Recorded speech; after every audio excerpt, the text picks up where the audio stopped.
matagal na po na hindi speaker si Speaker Martin, but I guess he has to prove kung meron pong basbas si Speaker. But as far as I know, the former Speaker is concentrating on his district.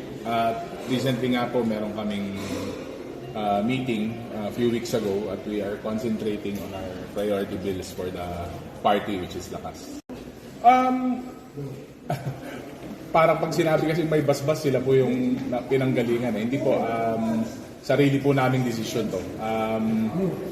Actually, when I was with Manong Benny at sinabi niya na merong complainant, si Attorney Cabrera, nakita naman po namin yung complaint niya, which is very much similar po nung sa 19th Congress except for the Madriaga testimony. So, hindi naman po ako nagdalawang isip kasi nga nakikita ko naman po na very strong po yung basis. At witness po kayo lahat dyan. Natalakay po lahat ito sa mga committees namin before. So, parang no-brainer naman po siya for me.